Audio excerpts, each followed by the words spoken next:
Fala, meus queridos, tudo certo? Professor Vini aqui falando. Videoaula de hoje sobre o segundo reinado. Veja, nós vamos começar uma série aí de vários vídeos sobre o segundo reinado.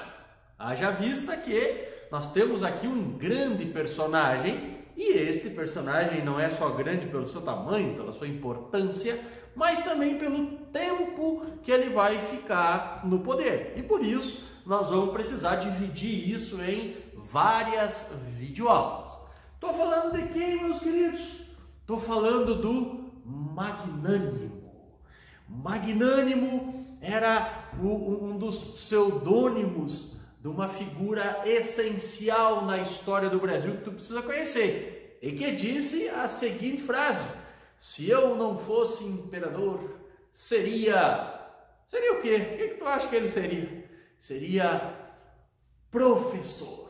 Olha só o que o Dom Pedro II estaria se metendo. Ele seria professor, provavelmente ele não seria professor aqui no Brasil, né? Mas enfim, vamos lá.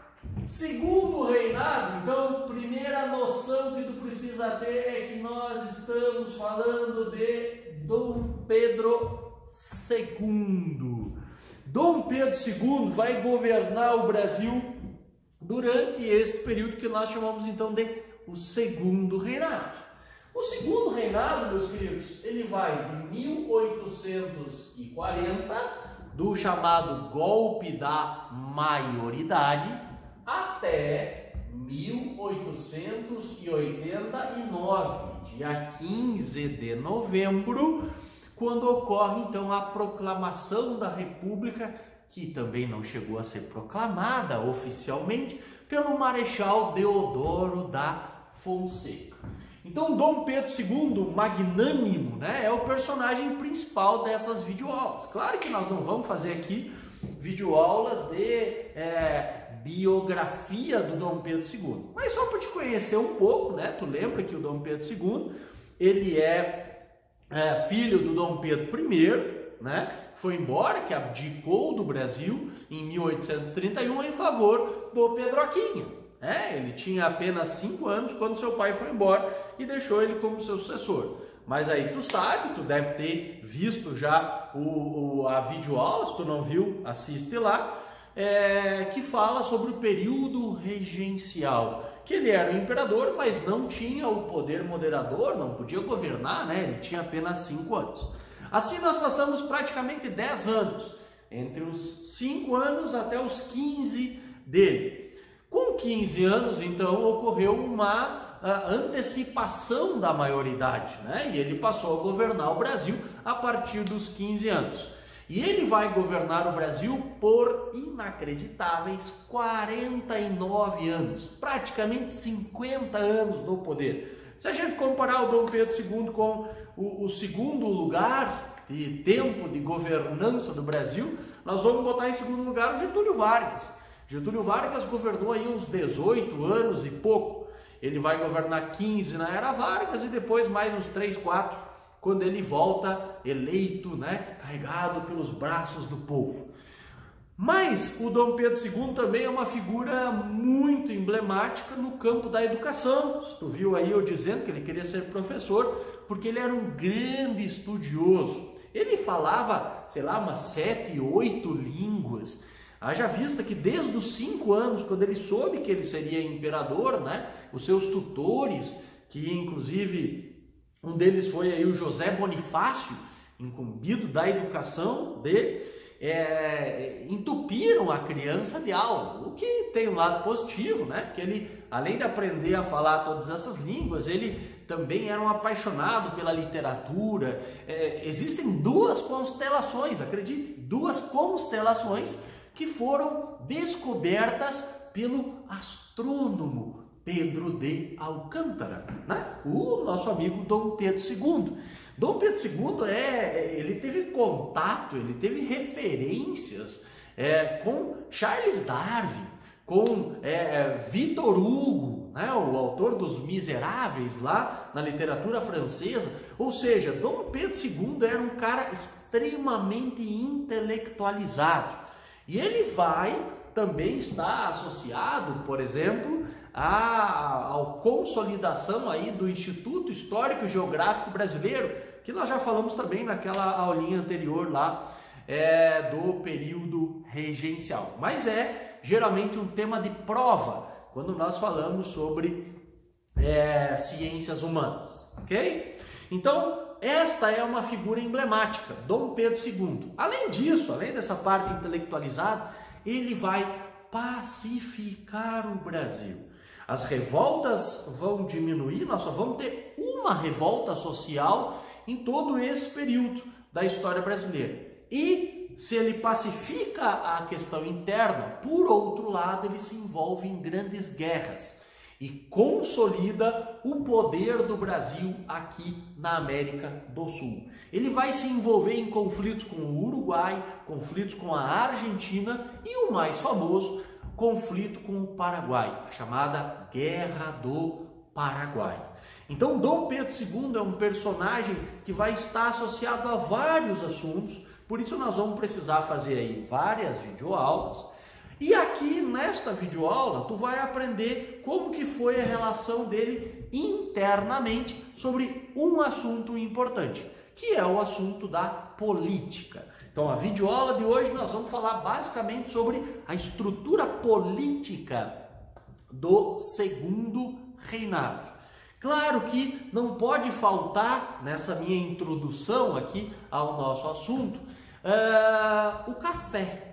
O café, né, essa bebida deliciosa que faz parte do nosso cotidiano, ele vai ser introduzido como uma monocultura exportadora, né, o principal produto da economia brasileira, no Segundo Reinado. É verdade que ele já havia, né, iniciado a sua produção aqui no Brasil até antes do Dom Pedro II, mas vai ser no Segundo Reinado que ele vai se consolidar. Então, feita essa introdução, falamos sobre todos esses itens, agora vamos falar um pouquinho sobre a questão, então, dos aspectos políticos do Segundo Reinado, que é a nossa primeira aula, então, sobre esses praticamente 50 anos aí da história brasileira. Muito bem, vamos começar com um aspecto importante aqui, o chamado regresso conservador. O que é isso, meus queridos? Regresso conservador, como o próprio nome diz, regresso tem a ver com retorno, ok? Então, o retorno de quem? O retorno dos conservadores.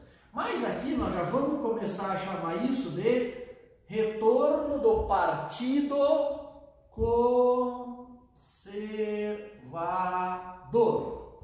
Por que nós vamos ter essa denominação de regresso conservador? Muito simples, meus queridos.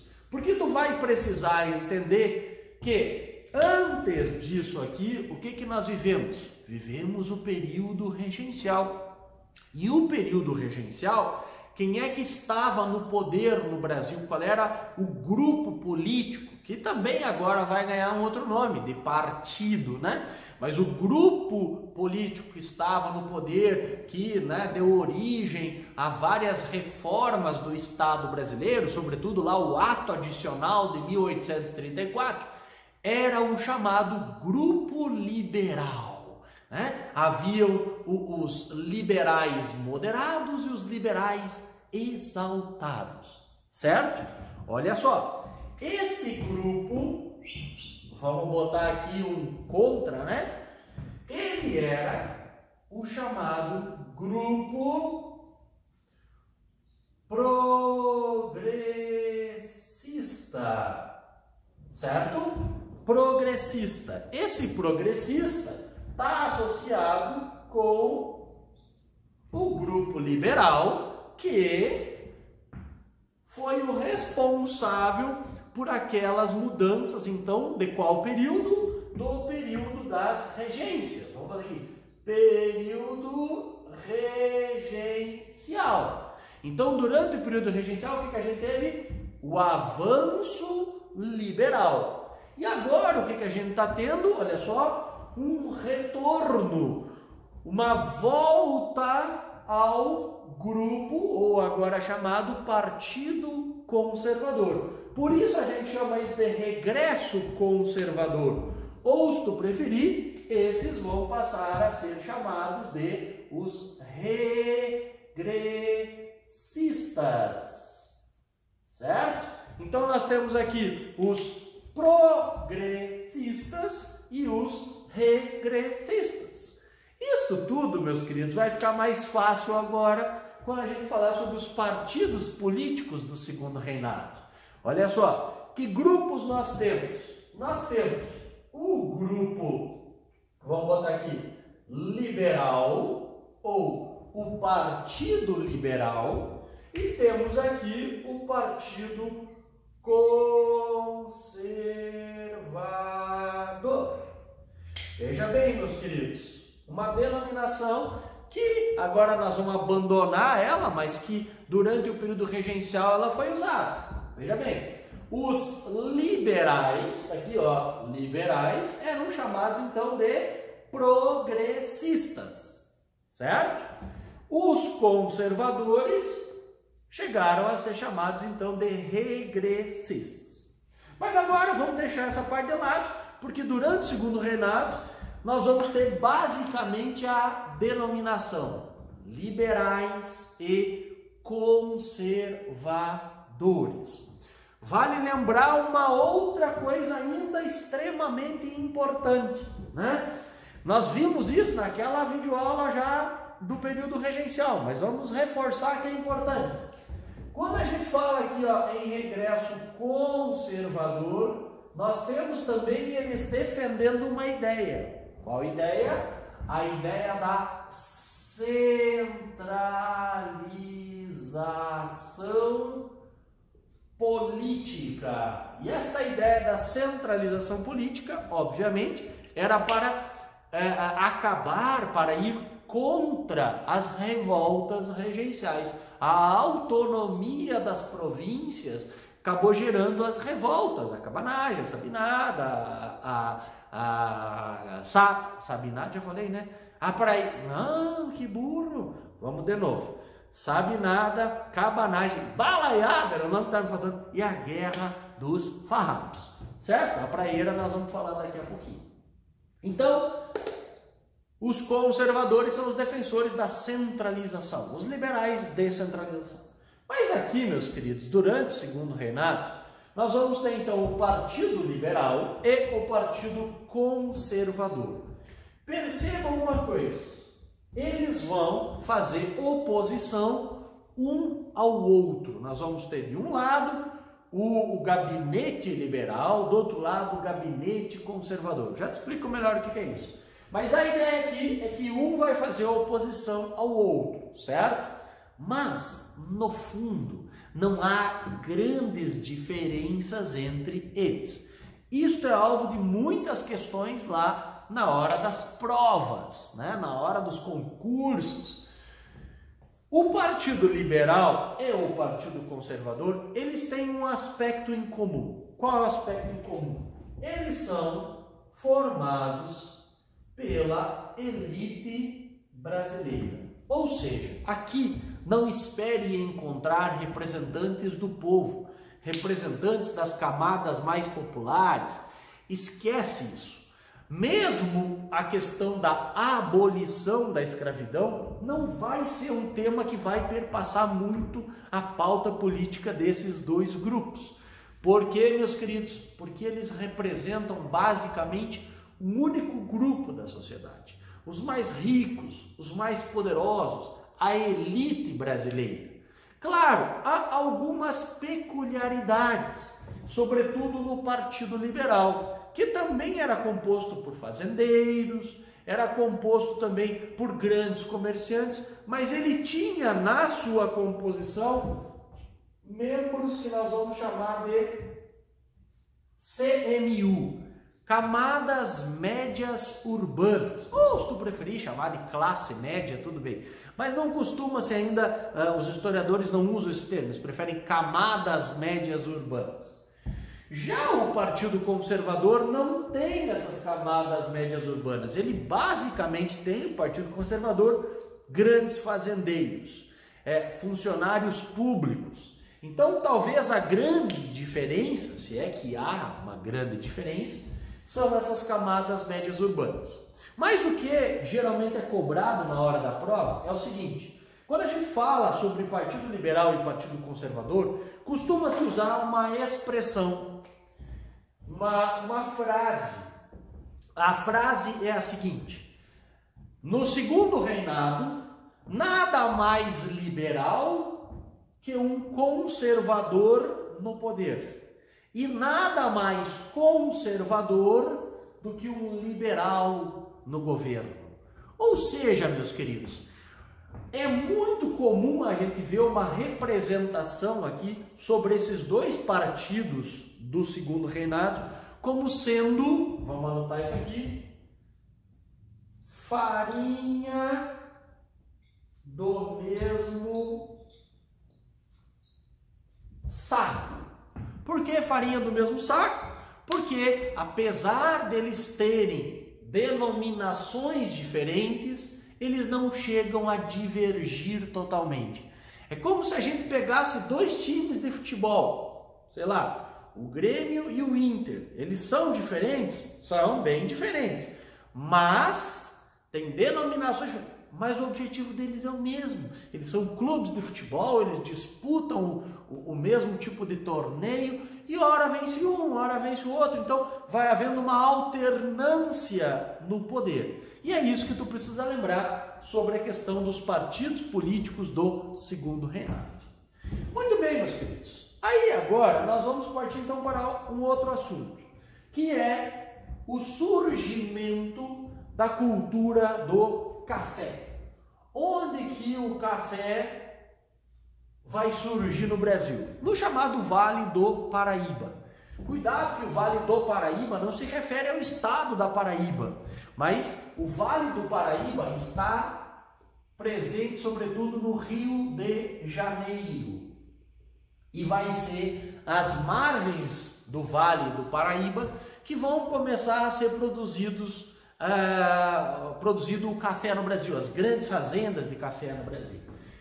Então, no Vale do Paraíba, nós vamos começar a ter um grupo político que vai estar muito ligado ao imperador. Por que eu estou te dizendo isso? Porque depois tu vai ver eu falando para ti, lá no final do segundo reinado, sobre a crise do império, né? Como que o império do Brasil chegou ao fim, como que houve a proclamação da república. E tu vai ver lá grupos políticos se enfrentando. Que grupos políticos que vão se enfrentar lá no final do segundo reinado não vão ser propriamente ditos liberais e os conservadores. Mas nós vamos ter o Vale do Paraíba produzindo café e gerando aqui grupos políticos, um grupo político muito próximo do imperador, que vai defender os interesses da monarquia. Ou seja, este grupo político são os monarquistas. Mas isso nós deixamos também para depois, aqui é só para citar, para te começar a ir aprendendo então, porque nós estamos falando, lembre-se disso, né? Esse vídeo é um vídeo sobre os aspectos políticos do segundo reinado. Por isso que eu estou te enaltecendo aqui, ressaltando para ti a ideia do grupo político lá do Vale do Paraíba. Muito bem, não podemos deixar de falar também de um outro assunto da política do segundo reinado, que é o chamado parlamentarismo brasileiro. Esse parlamentarismo brasileiro aqui é uma coisa de louco. Por quê? Ele é conhecido, né, na história como parlamentarismo às avessas. O que significa às avessas? Ao contrário, né? Essa seria a ideia do parlamentarismo às avessas. Um parlamentarismo meio tupiniquim. Né? Aqui no Brasil nós adoramos inventar novidades políticas, remendos que geralmente não dão certo. Parlamentarismo às avessas faz uma referência ao parlamentarismo real, né? Vamos lá. Vamos falar um pouquinho sobre o parlamentarismo. O parlamentarismo oficial, né, assim, é o parlamentarismo de verdade, vamos dizer assim, ele foi criado na Inglaterra, né? 1688 é quando ocorre a chamada Revolução Gloriosa, Bill of Rights, né? A Declaração dos Direitos. É a partir desse momento aqui na história que nós temos o surgimento do parlamentarismo. Vamos lá. Qual é o objetivo da criação do parlamentarismo? É a limitação do poder do rei na Inglaterra. A partir daquele momento, o rei não vai mais governar. Quem vai governar vai ser o parlamento. Então funciona assim no parlamentarismo real. A população elege o parlamento, né, os deputados, né, lá no caso os membros da Câmara dos Comuns e da Câmara dos Lordes, mas eles elegem então o parlamento, o povo elege, né, naquele momento ainda voto censitário, só os homens, né, mas eles elegem o parlamento e o parlamento é que elege o primeiro-ministro, que vai ser o chefe de governo. E o monarca, e o imperador, e o rei, ele vai ficar sendo apenas o chefe de Estado. Então há uma separação aqui de poderes. O rei vai representar o Estado, apenas isso, mas quem vai ser responsável pela saúde, pela educação, pelos impostos, pela política de governo, vai ser o primeiro-ministro. Mas veja bem, o rei da Inglaterra não pode demitir o primeiro-ministro. Quem pode fazer isso é o próprio parlamento, que elege, que escolhe ele. Então isso é o parlamentarismo clássico. Aqui no Brasil, meus queridos, nós vamos ter uma invenção tupiniquim, que é o chamado parlamentarismo às avessas. Qual que é a ideia aqui, né? A ideia aqui é que a figura do imperador, ou seja, né, do personagem principal da aula de hoje, o Dom Pedro II, é ele que vai nomear o presidente, vamos dizer assim, presidente do Conselho de Ministros. Quem que é o presidente do Conselho de Ministros? É o nosso primeiro-ministro da época do Segundo Reinado. Não é o parlamento que o faz, ou seja, a gente tem aqui uma separação do parlamento em relação ao presidente do Conselho de Ministros. E inclusive esse Conselho de Ministros, os ministros daquela época, também eram nomeados pelo imperador. Ou seja, meus queridos, é um faz de conta. O parlamento existe, certo? A população, no caso, naquela época ainda era o voto censitário, apenas os fazendeiros votavam, eles elegiam os senadores. Mas os senadores, eles não estavam conectados ao governo necessariamente. E o chefe desses ministros não era escolhido pelo parlamento. Não havia, portanto, uma conexão do povo com o governo. Povo, vamos de novo, parlamentarismo inglês. O povo elege o parlamento e o parlamento escolhe o primeiro-ministro. Geralmente, nós precisamos ter a maioria do parlamento, um grupo político, para daí ele escolher o seu primeiro-ministro. Então há uma conexão entre a vontade da população, que escolheu a maioria do parlamento, que escolheu o primeiro-ministro. Aqui no Brasil, não. Aqui no Brasil, vamos nos valer da vontade do imperador, da vontade do Dom Pedro II. E ele, então, é que nomeia o presidente do Conselho de Ministros e demite ele quando ele quiser. Por isso, meus queridos, que aqui nós precisamos fazer uma conexão com isso aqui que eu te ensinei, que é a questão da alternância política entre liberais e conservadores. De tempos em tempos, conforme os seus interesses, Dom Pedro II demitia os ministros todos que eram do grupo liberal e nomeava os conservadores. Depois ele enchia o saco dos conservadores, demitia os conservadores e recolocava os liberais no poder. Por isso há uma alternância, mas o que a gente costuma constatar no segundo reinado? Que não fazia muita diferença de ordem prática. Por isso a ideia da farinha do mesmo saco. Então é muito importante tu fazer a conexão dessa questão dos partidos com o chamado parlamentarismo às avessas. Perfeito? Agora vamos ao último assunto desta aula, que é a chamada Revolução Praieira. A Revolução Praieira, meus queridos, ela vai ocorrer no ano de 1848, ok? 1848, qual é o contexto que está ocorrendo a Revolução Praieira? O contexto é o contexto da Primavera dos Povos. Primavera dos Povos é um acontecimento que vai ocorrer sobretudo na Europa, onde ocorre uma onda de revoluções, né? Sobretudo na França, mas nós vamos ter pipocando em vários outros países também revoluções, que são chamadas de revoluções liberais. Mas essas revoluções liberais, a Primavera dos Povos, ela trouxe aí vários sentimentos ao mesmo tempo. Nós vamos ter de um lado correntes nacionalistas. Então começa a percorrer os caminhos da política e da ideologia do século XIX, o nacionalismo. Na Primavera dos Povos, nós também vamos ver correntes do liberalismo. E também faz parte dessa salada de frutas uma corrente ou correntes associadas ao socialismo. E aqui o próprio socialismo científico, o também socialismo utópico e até mesmo o anarquismo.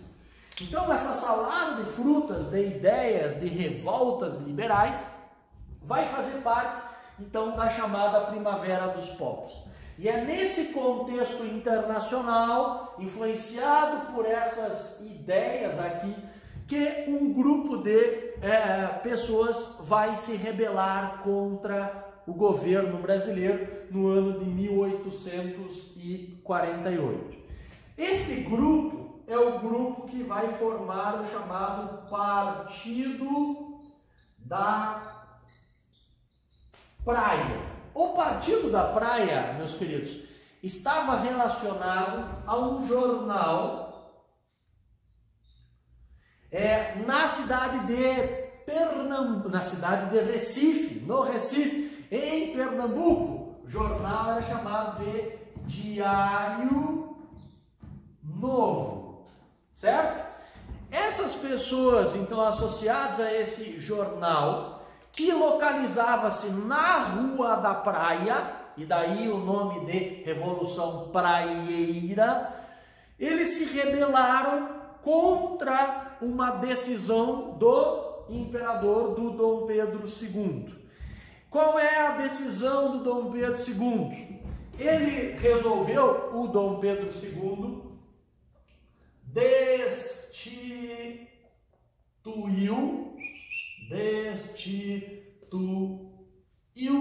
destituiu o governador Chichorro da Gama, que era um liberal, e resolveu substituir ele por um conservador. Num primeiro momento, inclusive, o conservador seria o ex-regente Araújo Lima. Depois, nós vamos ter outros nomes que vão surgir aí para ocupar o lugar do Chichorro da Gama, que era, então, considerado um político liberal. E aí, meus queridos, nós vamos ter, então, um grupo que vai se posicionar contra essa destituição e também vai apresentar uma proposta de um novo mundo, um novo governo. Nós vamos ter aqui combates, nós vamos ter formação de exército, de uma milícia de soldados contra esse, veja bem, regresso conservador lá em Pernambuco, que eles eram comandados pelos liberais. E agora, então, estaria tendo uma intervenção conservadora por lá. Aí, meus queridos, vem a parte que geralmente é a mais cobrada, que é muito comum aparecer nas provas, que é o documento que eles vão fazer. O documento que eles vão fazer vai ficar conhecido como o Manifesto ao Mundo. Manifesto ao Mundo, ok? Esse Manifesto ao Mundo, ele vai pregar, vamos ver se cabe aqui nesse meu cantinho, liberdade de imprensa. Claro, então aí vai imaginar, né? Boa parte deles membros do jornal, então são jornalistas, pessoas que escrevem, né? Naquela época, profissão de jornalista é um pouco diferente da de hoje. Mas enfim, são jornalistas e estão ali pregando a ideia da liberdade de imprensa. Outra coisa que eles são absolutamente contra e pregam é o fim do poder moderador. Professor, o que era o poder moderador? Era o quarto poder, é aquele poder associado à figura do imperador, que dava a ele um caráter absolutista. Então, a partir daí, a gente imagina, né? E eles também defendiam, em alguns dos seus escritos, a ideia da república, eles eram defensores do federalismo, certo? Mas talvez a outra parte mais famosa do Manifesto ao Mundo vai ser a defesa do voto universal. Ok? Aqui é um ponto muito polêmico, mas enfim, o texto se refere a um voto universal, que todos os brasileiros poderiam votar. Não está claro se esse voto universal era só para os homens, se já incluía as mulheres, se nós vamos botar analfabetos, presidiários ainda não condenados, como na Constituição de 1988. Mas enfim, voto universal já era uma proposta muito ousada para aquela época. Como que acabou a Revolução Praieira? O governo imperial conseguiu sufocar ela. Então ela foi a única das rebeliões provincianas, né? Rebeliões internas durante o Segundo Reinado. Isso também demonstra uma característica política do Segundo Reinado, que é a pacificação interna e a consolidação do território. Os líderes foram condenados, os líderes populares, boa parte deles foram executados, os líderes das elites acabaram, anos depois, perdoados e voltando às suas atividades. Também uma característica desse pacificador, desse conciliador, que foi o Dom Pedro II. Beleza? Por isso, por hoje, né? Era isso. Espero que você tenha gostado, que você tenha entendido e aguarde aí que nós voltaremos com outras partes sobre esse período fantástico que é o Segundo Reinado. Beleza? Um abraço a todos, fiquem bem, valeu!